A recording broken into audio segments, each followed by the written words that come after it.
अतीक अहमद घोड़ा गाड़ी से कैसे बना माफिया के पार्ट 2 में आगे की कहानी हम आपको बताते हैं। 10 अगस्त 1962 को जन्म लेने वाले और जवानी की दहलीज पर कदम रखते ही उम्र के 70वें साल में अतीक अहमद पर पहला केस दर्ज हुआ और वर्ष 1979 में अतीक अहमद पर अपने गांव कसारी मसारी में ही भेड़ चराने वाले लड़के की हत्या का आरोप लगा और वह इसमें नामजद हो गए। आरोप था कि झगड़े में उस लड़के के सर पर चोट लगी और वह मर गया। अतीक अहमद कक्षा 8 पास थे। 10वीं में फेल होने के बाद पढ़ाई छोड़ चुके थे और वह दोपहर बाद अक्सर अपने अब्बा फिरोज अहमद के उसी घोड़े पर बैठकर इलाहाबाद के पुराने इलाके नखास कोना अटाला और रोशनबाग में आया करते थे। 1984 में रोशनबाग के छोटे मोटे दबंग वाहिद राइफल बदला हुआ नाम के यहाँ अतीक अहमद बैठकी लगाते थे।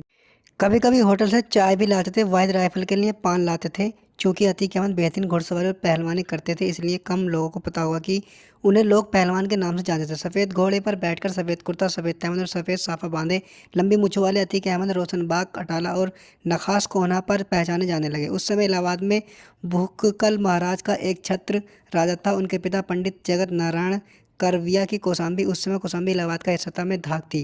पंडित जगत नारायण करविया कौसाम्बी के घाटों और बालू खनन के बेताज बादशाह थे। उनके दो बेटे थे, श्याम नारायण करविया उर्फ मोला महाराज और विशिष्ट नारायण करविया उर्फ भुक्कल महाराज। भुक्कल महाराज अपने समय के सबसे बड़े बमबाज थे। यह दोनों भाई इलाहाबाद आए और शहर के कल्याणी देवी मोहल्ले में हवेली बनवाकर रहने लगे और बालू खनन के साथ साथ रियल एस्टेट के धंधे के बेताज बादशाह बनकर उभरे। आगे कहानी हम आपको नेक्स्ट पार्ट में सुनाएंगे। देखते रहिए हमारे चैनल को और इस कहानी को पूरा एंजॉय करते रहिए।